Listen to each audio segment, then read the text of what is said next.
moro nesse momento na cidade de Guimarães, quer dizer, não moro mais em Guimarães, desculpa, gente. Foram 20 anos morando em Guimarães, agora eu estou do lado de Guimarães, mesmo no limite entre Guimarães e Joane, a Vila de Joane, que pertence à Vila Nova de Famalicão, tá? Então, que bom, pronto, já chegou o som aqui para o pessoal que está no YouTube. Então, também estou aqui em Portugal já há 20 anos e é um prazer estar falando aqui com vocês. Boa noite, Anabela, boa noite a todas, Marisa, Ana. Me digam de onde vocês estão me assistindo, então, da cidade onde vocês estão me vendo. Enquanto isso, eu vou começar com algumas coisas importantes, chatas, porém importantes. Preciso chamar a atenção aqui e avisar todas vocês que, infelizmente, hoje eu tive uma triste notícia. E com essa triste notícia, eu quero começar essa live falando sobre isso, porque isso me deixou bastante triste. E me deixou triste por vários motivos. Mas quero começar falando um pouquinho sobre isso. Então, Coimbra, Grândola, sejam bem-vindas. Olha, tem várias de Coimbra. Que lindo. É sinal que a gente pode tomar um café em Coimbra, todo mundo junto, né? Aqui em Lisboa, Vergas. Ok. Todos. Então, Patrícia também está em Portugal. Patrícia, em que cidade de Portugal, Patrícia, que você mora? Estou vendo de Manaus, Amazonas, que lindo. Oliveira dos Azeméis, também, muito bonito, muito bonito. Eu confundi a Oliveira de Azeméis com a Oliveira do Hospital, até que eu conheci as duas e agora já não confundo. Sei que são bem diferentes as duas. Jundiaí, São Paulo. Ok, então eu vou... Tondela. Eu sei uma musiquinha do time de Tondela. Ô, Tondela. Tondela. Eu ia assistir um jogo de futebol e o Tondela, que ganhou naquele dia, ganhou do meu Vitória. E eu fiquei com a música na cabeça do Tondela. Porto, Açores, Viseu. Pelotas, Amarante, Porto, Jundiaí, São Paulo, sejam todas muito bem-vindas, é um prazer, Oeiras também, a todas vocês, um grande beijo, a Almada, Alice, minha querida aluna Alice, todas vocês, um grande beijo mesmo, Colombeira também, Bombarral, a todas que estão aqui me assistindo, é um prazer ter a presença de vocês todas, tá? O nosso objetivo é falar aqui sobre os perigos de uma estratégia errada para depressão e ansiedade.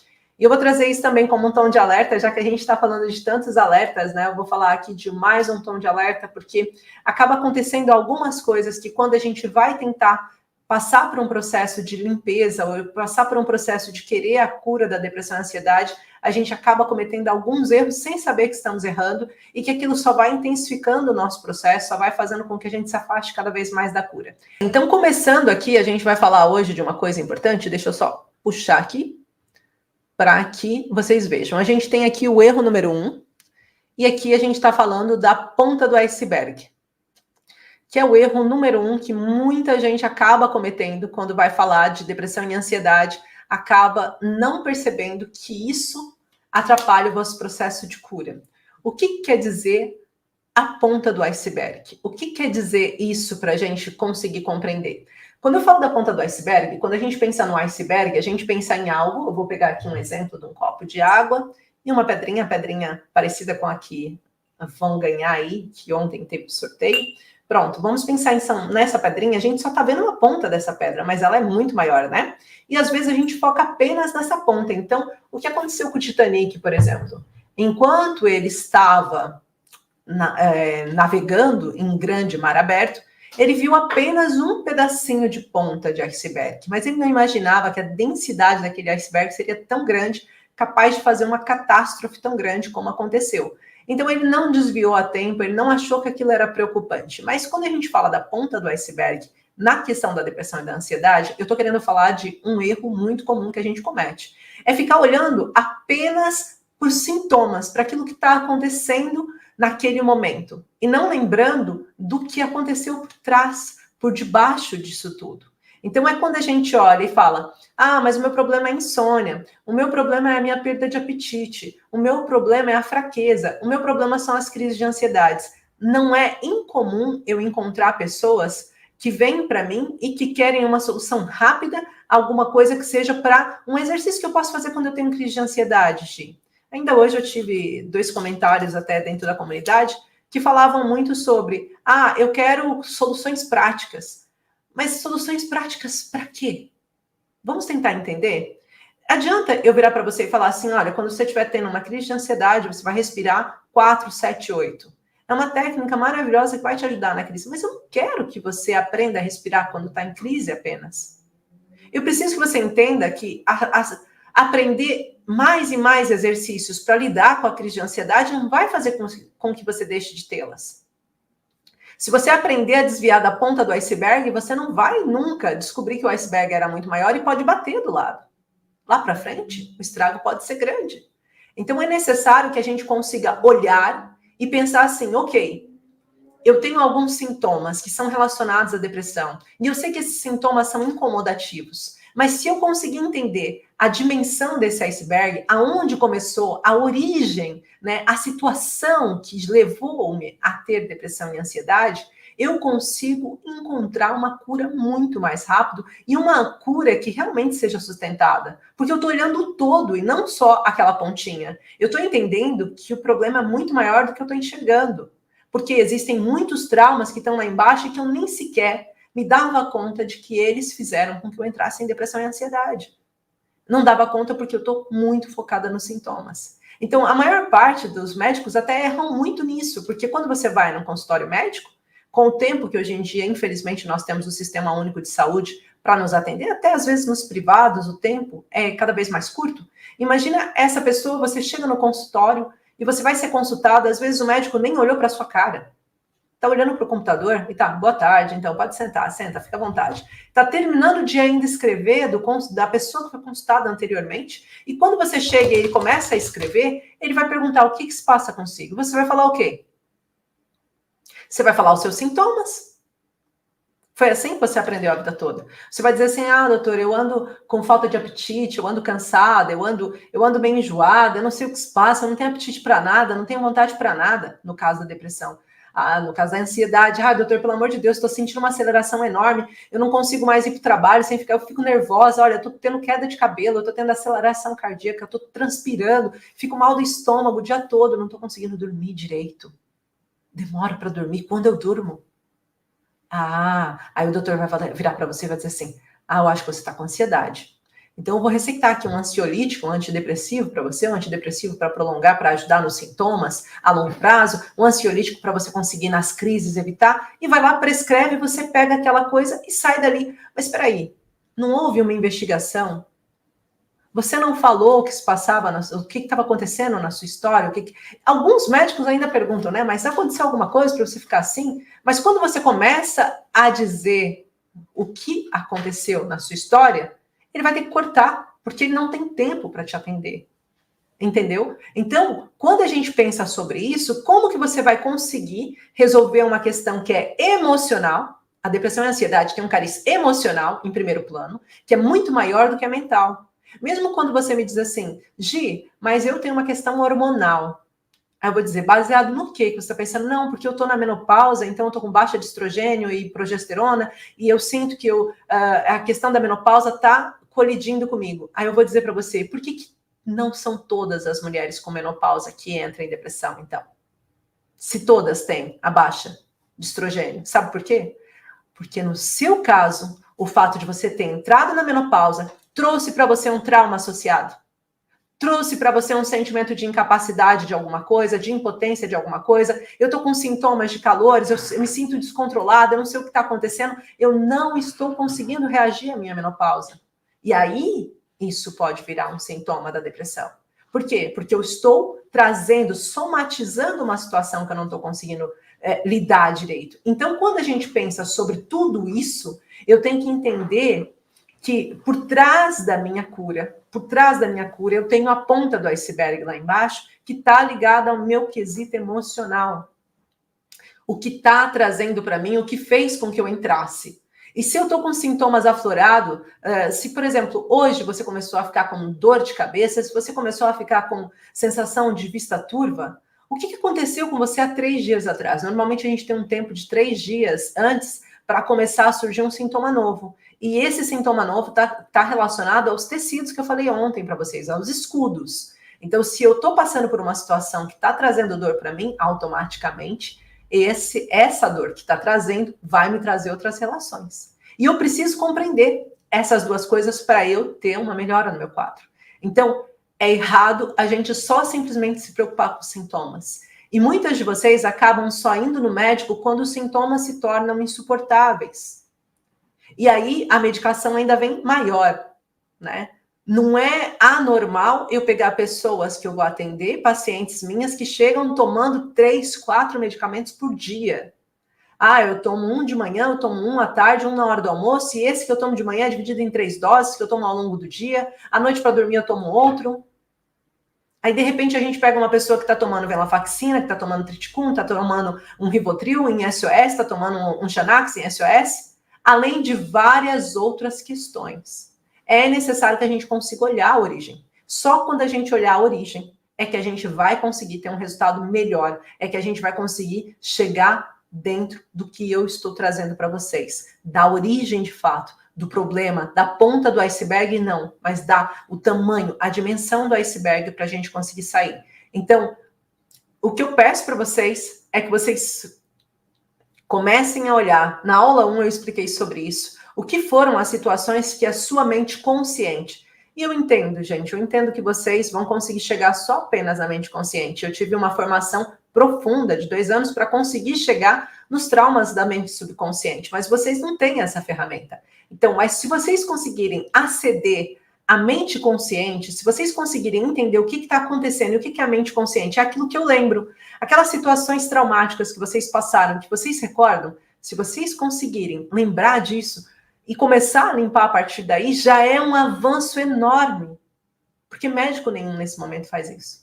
E por isso que os resultados são cada vez menores, por isso que a gente vê tantas mensagens aqui acontecendo, tanto no TikTok, quanto no Instagram, quanto no YouTube, falando sobre, eu passei por isso e nada melhorou. Eu estou tomando medicação e nada está acontecendo. Às vezes eu tomo 4 calmantes por dia, como está aqui escrito. Mas essa é a questão, a gente conseguir entender o que está acontecendo na origem. E esse é a questão número 1. Então, deixar de olhar para a depressão e a ansiedade como se fosse apenas o sintoma de insônia, o sintoma de dores no estômago, o sintoma de dor de cabeça, os sintomas, ok? E começar a olhar como uma doença que é como um todo, que acontece a nível emocional, afeta o mental e traz sintomas fisiológicos. Lembrar sempre dos 3 pilares da cura, para a gente conseguir chegar num resultado favorável, tá bom?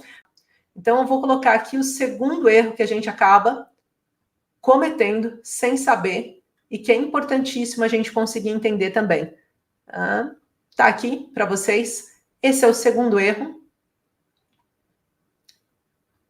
Eu venho falando dele durante essa semana toda, que é o remédio milagroso. Eu falo dele a semana inteirinha para vocês. Não sei o que aconteceu, mas depois que eu assisti Painkiller, que é um filme muito forte que fala sobre a questão da manipulação da indústria farmacêutica, do jogo entre a indústria farmacêutica e os médicos para conseguirem fazer com que os pacientes comprem mais e mais medicações e de preferência até em altas dosagens, aquilo que já era um alerta para mim, que a Joana Moncrieff já tinha me aberto como alerta num dos livros que ela fez. A Joana Moncrieff é uma psiquiatra que fez um grande estudo desmascarando a podridão da psiquiatria atual como um meio de ganhar dinheiro, de trazer medicações erradas, de erros cada vez maiores, de dosagens muito grandes para pessoas sem testes. E ela começou, ela é inglesa, de uma faculdade da Inglaterra e defende várias teses e tem um estudo muito forte sobre isso. Painkiller, Ana Cláudia, tá na Netflix, tá? Ou Dor que Mata, é isso o nome. E ela fala sobre isso, fala sobre essa manipulação. Ainda hoje na nossa comunidade, eu postei para vocês um dos vídeos do Dr. João Vitor, que também fala sobre isso. O Dr. Maite Galbê também fala sobre isso. Só que, infelizmente, a indústria farmacêutica ganha muito dinheiro e consegue tirar muitas coisas do ar. Inclusive, é uma das minhas maiores preocupações em relação ao meu perfil. Não falar abertamente no perfil sobre isso, porque pode ser derrubado, porque é do interesse deles que vocês continuem sendo manipulados nesse sentido. Então, o que eu quero trazer aqui para vocês é que não existe um remédio milagroso. Os remédios de antidepressivos e ansiolíticos, o ansiolítico tem um extremo poder viciante e faz com que vocês viciem muito rapidamente e faz com que vocês criem uma dependência e depois uma dificuldade de vocês saírem. Outra série que vocês podem assistir é o Xanax, que está na Netflix, que fala exatamente sobre essa questão da entrada facilitada no Xanax, mais dificuldade de sair de uma medicação como o Xanax. Depois tem os antidepressivos, que também atuam a curto, médio e longo prazo, trazendo efeitos colaterais muito indesejados.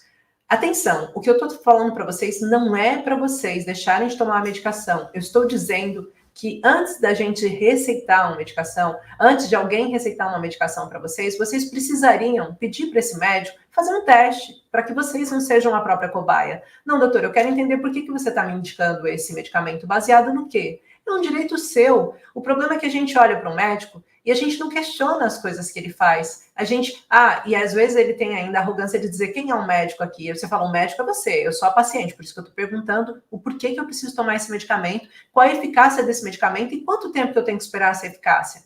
Esse é um medicamento que eu tenho que tomar a vida toda ou é, tipo, daqui 2 meses, 3 meses eu posso estar melhor? E a gente perguntar é sempre o melhor caminho, ok? Mesmo com as minhas pacientes, com as minhas alunas, eu estou sempre trazendo para elas explicações práticas. A gente vai fazer isso porque isso traz esse resultado. Fez isso. Gi, eu não senti esse resultado dessa forma exatamente. Então, vamos entender o que aconteceu no seu caso. Mas os médicos hoje em dia não querem fazer isso. Não querem ter trabalho. Querem chegar lá e protocolar aquela receita que já está feita antes mesmo de você entrar. Então, é necessário que a gente pare e fale, sim, não, eu quero saber por que você está me receitando isso. Tem pessoas que estão sendo receitadas com medicações tipo de lítio e não precisavam do lítio. Tem pessoas que estão sendo medicadas, extremamente medicadas, com medicamentos para esquizofrenia, bipolaridade. E você vai ver, essa pessoa não tem bipolaridade, não tem esquizofrenia. E daí, de repente, passa a ter. Então, é importante a gente conseguir entender isso. E quando a gente está falando sobre medicação, eu vou dizer para vocês, eu estou falando com carinho, porque no meu quadro, para quem está assistindo as aulas, sabe que eu passei por isso, né? Eu fui diagnosticada por 3 médicos diferentes com epilepsia. Os medicamentos eram altamente severos. Na minha rua, tinha inclusive uma pessoa que tomava os mesmos medicamentos que foram indicados para mim, e era uma pessoa que a gente chamava ele de louquinho. Quando eu descobri que eu ia tomar o mesmo medicamento do pai de uma amiga minha, que todo mundo via como uma pessoa que tinha problemas mentais, eu pensei, peraí, eu tenho 17 anos, como que eu vou tomar um medicamento que eu sei que eu vou ficar assim igual ele? O que vai acontecer com a minha vida? Tem que ter uma saída. E o médico disse, não tem saída, sua epilepsia é crônica. Eu falei, tem que ter uma saída. Desculpa, tem que ter uma saída. Ele disse novamente que não tinha saída. Eu fui pesquisar, mais 2 outros médicos disseram para mim que eu realmente não tinha o que fazer, que eu tinha epilepsia. Eu não aceitei esse diagnóstico. Eu falei, eu não vou começar tomando medicação, eu vou entender como eu consigo controlar essas crises. E foi através desse caminho que eu estou passando também para vocês. Para conseguir não precisar estar tomando uma medicação que eu sabia que ia acabar comigo a longo prazo. E de fato acabaria, eu não estaria aqui se eu tomasse essa medicação desde sempre. Então é importante a gente conseguir entender tudo que a gente está fazendo. Será que realmente não tem uma saída? Porque eu posso garantir para vocês que a primeira vez que vocês pisaram, infelizmente, dentro de um ambulatório médico e que disseram, eu estou com processo de depressão, aquele momento em que vocês disseram isso, existia uma outra saída. Mas aquele médico passou remédio para vocês como a saída mais fácil. E olha, não foi fácil, porque durante 4 semanas a gente tem efeitos colaterais na medicação e a gente não sente tantos efeitos bons, positivos assim. E depois de um tempo, a gente não consegue sair com facilidade e vamos perdendo coisas, tá? Então, isso é importante. Ana, a gente está mandando os exercícios, tem dentro da comunidade. Você está dentro da comunidade? Está lá dentro da comunidade, está por WhatsApp e a gente também está mandando por e-mail. Consulta a sua caixa de e-mail porque eles estão lá, tá bom? Bem, continuando. Então, o segundo ponto é não acreditar que os remédios sozinhos vão fazer efeito. A gente precisa conciliar. Ok, Gi, eu estou sendo medicada, eu preciso conciliar com alguma coisa que vá fazer efeito, que vai trazer para mim resultados, que vai fazer com que vocês possam melhorar. Esse é o intuito. O que eu posso fazer para melhorar, mesmo tomando medicação? Eu preciso tratar a origem daquela questão. Porque o medicamento, ele só remedeia, ele só tira os sintomas, mas e o caos interior? E aquele problema que reverbera em você todos os dias? O que fez com que você adquirisse insônia? O que fez com que você sentisse que você precisa resolver uma coisa com urgência que você não está conseguindo? Como que você vai curar? Então, é preciso que a gente olhe para isso com todo carinho, tá bom? Depois, eu tenho aqui um terceiro ponto. E são 4, já estamos quase chegando no nosso momento de sorteio. Deixa eu só colocar aqui para vocês. E esse aqui também é muito conhecido. Chutar o balde. O que eu quero dizer com chutar o balde? Se eu falei agora para vocês que o problema era eu confiar que o remédio era milagroso e que só o remédio que ia me ajudar a sair da depressão e da ansiedade, aí normalmente acontece um grande problema aqui com as minhas seguidoras, com as minhas pacientes, antes de chegarem a mim, que dizem, bem, olha, eu tirei todos os medicamentos que você estava dando, tirei todos os medicamentos que eu estava tomando, porque você disse para mim que não ajudava, então eu decidi tirar tudo. Gente, não façam isso. Vocês não podem pegar os medicamentos que vocês estão tomando e tirarem ele por conta própria. Isso pode sair muito caro, essa conta, e podem fazer vocês entrarem num processo de recaída ou de abstinência. Existe um protocolo correto para que a gente possa tirar a medicação de um paciente. Existe um protocolo, um desmame. Um desmame tem que ser feito de uma forma gradual e ele tem que ser acolhido no tempo certo. Não adianta vocês tirarem o medicamento agora. É como se eu tirasse o penso de um machucado que está aberto e fosse correr no deserto. Vai infeccionar. Então, não é o melhor momento para vocês tirarem. Mesmo com as minhas alunas que fazem parte do acompanhamento, a gente só começa a pensar em desmame a partir da 3ª semana. Por quê? Porque daí a gente já fez o detox emocional, a gente já fez o processo da limpeza, a gente já começou a identificação dos traumas, a desativar gatilhos. Por quê? Porque daí quando ela começa a tirar a medicação, ela está preparada para a realidade. Ela não vai sentir aquele problema todo acontecendo com a mesma densidade que acontecia antes. Porque senão vai ser um erro também. Então ela tem que estar preparada para isso. Não adianta querer tirar nesse momento. É o que eu costumo falar. Agora é o momento da gente entender como a gente consegue viver sem depressão e sem ansiedade. E o processo da medicação, sair da sua história, vai ser consequência. O processo de diminuir os sintomas é consequência, porque você está agindo na origem. Então, chutar o balde é um grande erro. Tirar a medicação ou achar, não, eu vou conseguir, eu vou tirar a medicação de qualquer forma, pode aumentar os vossos sintomas. Não façam isso sem fazer parte de um protocolo de desmame, ok? Se vocês querem fazer isso sozinhas, vai ser um grande erro. Então, é bom perguntar para um médico que passou a medicação para vocês, ou até mesmo para quando vocês chegam dentro dessas semanas para fazer essa retirada gradual, tá? Posso tomar antidepressivos por 20 anos? Tem muita gente que toma, né? Agora, a questão é, você quer conviver com a depressão quanto tempo da sua história? Se eu pedir para vocês se imaginarem hoje, daqui 10 anos, e se vocês não fizerem nada para a depressão de vocês passar, como será que vocês vão estar daqui 10 anos? Será que realmente o mais indicado é eu pensar em tomar medicação durante 20 anos? Até porque eu sei que ela não vai ser eficaz. A partir do 5º ano, os medicamentos tendem a não ter o mesmo efeito em vocês. E aí passa só a trazer consequências. Esse é o nosso último erro, a síndrome do sofazinho. Quando a gente fala da síndrome do sofazinho, é quando eu acredito que eu vou esperar que vai passar sozinho. Talvez essa mensagem do Walt Disney, se eu posso tomar antidepressivos por 20 anos, traga essa consciência para vocês. Quando eu penso em ficar esperando que aquilo passe sozinho, eu vou tomando a medicação, vou fazendo as coisas que estão sendo pedidas, mas não estou tomando partido na minha história.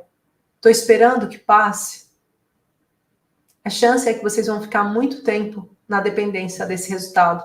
Porque se tem uma verdade que eu posso contar para vocês, é que depressão e ansiedade não passam sozinho. Não passa mesmo. A chance é que vocês vão cada vez mais se isolarem, a chance é que vocês vão ficar cada vez mais cansadas, a chance é que vocês percam trabalho, percam família, percam pessoas que vocês amam. O isolamento aumenta. Vocês começam a se culpar, sentindo que vocês não estão sendo boas mães, se culpar, sentindo que vocês não estão fazendo parte da vida das pessoas que vocês amam. E aí, aquele diagnóstico que era mais simples no início, começa a se complicar, porque daí já vem pensamentos de atentar contra a própria vida, de eu não estou fazendo nada aqui.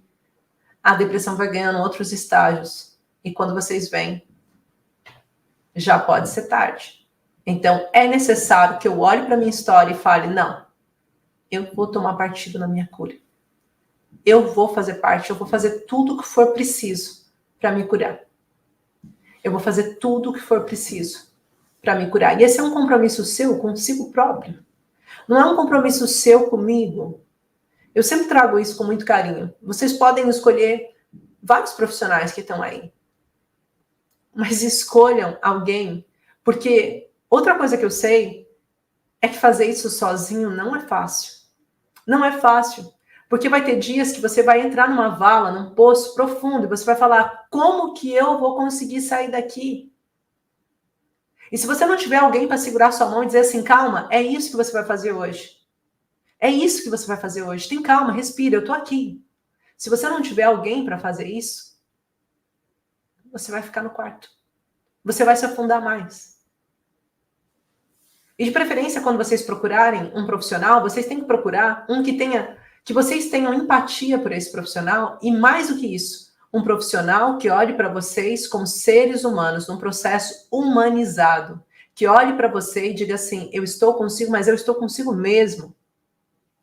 Das coisas mais bonitas que eu tenho com as minhas alunas, que eu faço acompanhamento, né, com as minhas alunas, é esse olhar nos olhos e dizer assim, não, vocês têm alguém, vocês estão comigo. O que se passa hoje consigo? Porque vai ter dias que eu vou estar em cima, vai ter dias que eu vou estar embaixo. Mas é importante ter alguém que segure a sua mão. E esse é um dos motivos que elas permanecem do meu lado. Nós nos tornamos uma grande família de pessoas que já passaram por isso, que nos entendemos, mas que sabemos que tem uma saída e que basta a gente caminhar no passo a passo, que a gente vai chegar lá. Então, é muito importante a gente perceber que há sim uma saída e há como vencer a depressão e a ansiedade. E a gente precisa olhar para esse caminho como um caminho em que a gente quer trilhar. Um caminho que você quer trilhar. E se vocês desejam vocês podem seguir um caminho em que vocês vão demorar mais tempo, e daí eu vou sozinha, vou em altos e baixos, vai ter tempo que eu não vou conseguir fazer nada, depois eu recupero um pouco, fôlego, depois nado mais um pouco. E vai ter tempo em que vocês vão estar com alguém. E quando está com alguém, é como se vocês tivessem um barquinho puxando. Vocês vão muito mais rápido, chegam na areia muito mais rápido. Recuperam o tempo de vida que vocês têm perdido. Isso não tem preço. Cada dia na vossa vida vale mais que muita coisa. Inclusive, se no último dia da nossa vida, alguém chegasse e perguntasse, você quer 100 mil euros ou você quer mais 5 anos de vida? Se você estiver num momento de tristeza, talvez vocês vão querer os 100 mil euros para gastar em 2 dias. Mas se vocês lembrarem da vida de vocês na melhor altura, e se essa pessoa disser 100 mil euros ou 5 anos vivendo a melhor altura da sua vida, você vai querer, sem dúvida, 2 dias da sua melhor altura. Porque valeu a pena. Então, é impossível vocês desacreditarem na vossa história, na vossa vida. Ela tem um propósito. Existe um motivo para vocês estarem aqui, existe um motivo para vocês conseguirem, existe um motivo para vocês acreditarem que é possível vencer e viver sem depressão e sem ansiedade. Essa semana toda eu estou mostrando exatamente isso para vocês se sentirem motivadas. Estou mostrando testemunhos de alunas, de pacientes que passaram por mim e que conseguiram. E se elas conseguiram, se eu conseguir, você também consegue. E não importa o diagnóstico que tenham dado para vocês. O que importa é que vocês sabem que vocês vão conseguir. Então hoje, a nossa prendinha especial, vamos começar na hora do nosso sorteio aqui. Eu espero que vocês tenham entendido tudo que eu disse e é muito importante vocês assistirem a aula número 3 amanhã, tá linda, tá imperdível. Amanhã eu vou explicar para vocês o que é preciso fazer em cada um dos pilares. Vocês lembrando que o intuito maior dessa semana é que vocês entendam de uma vez por todas que é necessário que a gente olhe para a origem emocional. Não adianta só a gente aprender técnicas de manejo para depressão e para ansiedade se a gente não tiver ligada no nosso emocional, se a gente não aprender a limpar o nosso emocional, tá bom? Quem ainda não segue o perfil, aproveita e já segue. Quem ainda não segue no YouTube, aproveita e já segue. Assim vocês são notificados sempre que um vídeo novo vai entrar no canal E assim no Instagram vocês também conseguem ter acesso a todos os conteúdos que estão acontecendo sempre em tempo real, tá bom? Beijinhos de luz a todos vocês. Uma linda noite. Fez sentido esse conteúdo? Então quero convidá-la para participar de um evento gratuito e online, Voltar a Viver, onde eu vou mostrar como você pode sair dessa depressão e dessa ansiedade sem uso de medicamentos, essa ansiedade e depressão que tem te acorrentado há anos. Quer participar? Escreve "eu quero" nos comentários ou vá até o link da bio. Te espero!